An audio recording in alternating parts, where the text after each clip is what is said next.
A day can seem very long if your friends and hobbies don't exist, or it could seem like it goes by in the blink of an eye if you're really busy or if you're having a lot of fun. Whee! But that's just all about how a day feels. How long is a day for real? 24 hours is a pretty good answer, but what about 24 hours and 1 second? Or 23 hours, 56 minutes, and 4 seconds? It turns out that those answers could be correct as well, depending on how you define certain things. And we're going to talk about each of those answers in this video, or at least I'll try to. Did you notice that little picture of the goat on the picnic table over there, by the way? That picture is hiding somewhere else in this video. See if you can find it. Let me know if you do. Anyway, if we're going to start talking about days, we'd better get to it before this day is over.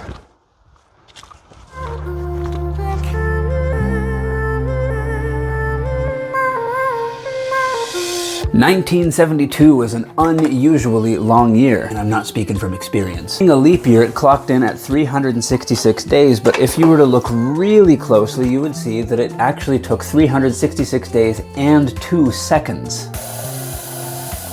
And that's because June 30th and December 31st of 1972 were both 24 hours and 1 second long. That extra second is called a leap second, and it's basically a microscopic version of a leap year, but leap seconds aren't added on a set schedule, they're added on an as-needed basis. And since the beginning of 1972, there have been a total of 27 leap seconds that have been added over time. And I should mention that 1972 is the only year ever to have had 2 leap seconds of its very own. I'm a slob. Now you may be wondering, now just what in the heck even is all of this leap second nonsense? Which seems a bit dramatic, but fair question. A leap second is basically intended to ensure that 24 hours on the clock perfectly and exactly represents one exact rotation of the Earth.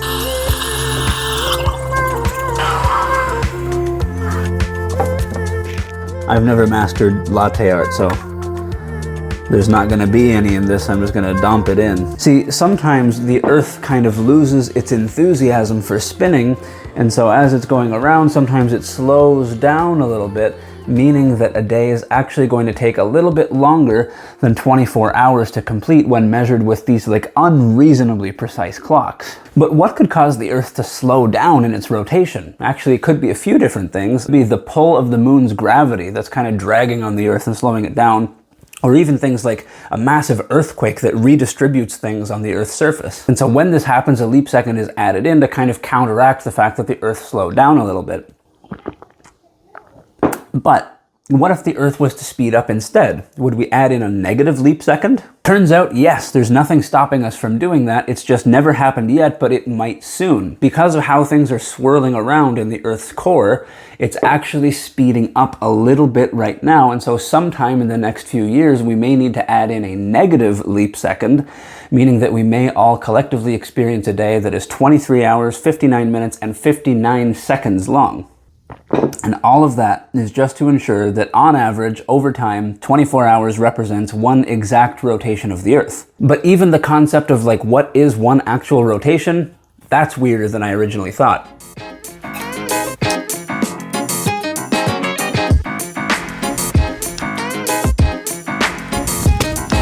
Really hoping for better weather for doing this, but it is what it is. This is going to be the sun today, and I am the Earth. The sun rises in the east and it sets in the west. If you need a convenient way to remember that, think of bread, which rises in the yeast and sets behind the vest.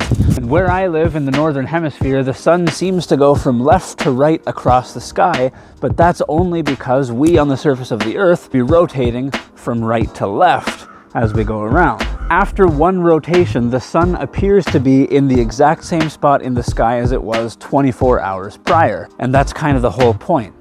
But in order to accomplish this, how much does the Earth actually have to rotate? If I'm facing this post straight on, and then I rotate exactly 360 degrees, I'll be facing the post again. But what if I'm moving while I do it? If I'm facing the post and then I rotate while moving, after 360 degrees, I'm not facing it straight on anymore. I would actually need to rotate a little bit more to put it back in my line of sight.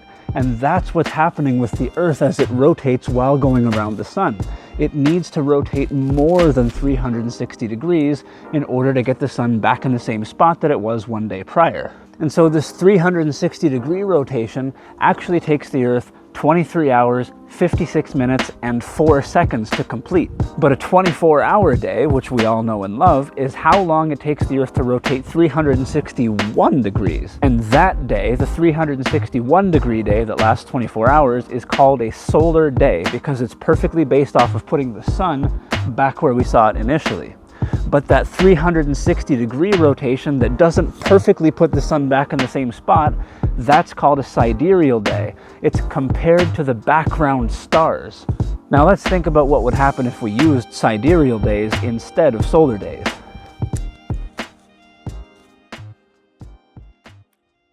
If we were to use sidereal days instead of solar days to define the days on the calendar, we'd have a bit of a problem and probably end up having to reinvent our clocks completely because night and day would slowly drift around, and after about 6 months, noon and midnight would have completely flipped places. Now, I'm going to do my very best to explain why using this unbelievably fancy and high-tech setup.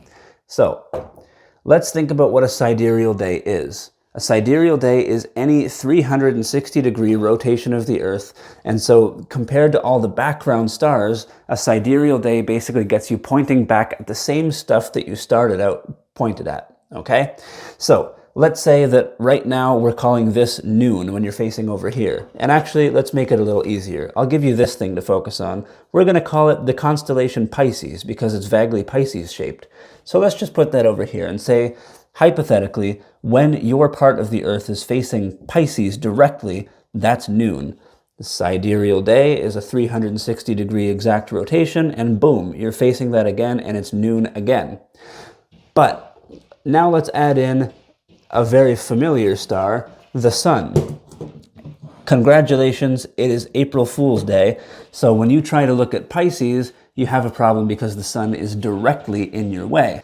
Even though astrology would tell you that the sun is in Aries at that time. But here's the thing. After about 6 months, you are on the other side of the sun, and when you face Pisces, if you're calling that noon, you are facing the darkest part of the night instead of the sun, which is now over here behind you.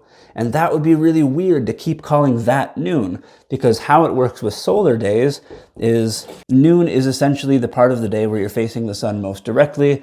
And so as you keep going around the sun in the solar day system that we actually use, the direction of noon is basically always changing. But with a sidereal day, noon and midnight would completely flip places after 6 months. This whole thing about Earth moving around the solar system is a much more layered thing than I originally thought it is. It's how people were able to track seasons for thousands of years, and it's also how astronomers are able to tell how far away different stars are. So there's so much more that I want to talk about when it comes to Earth moving around the sun, but I can't do it all in this video. This is all that I have for this video. I'm going to call it here. Thank you so much for watching. I hope you have a wonderful day.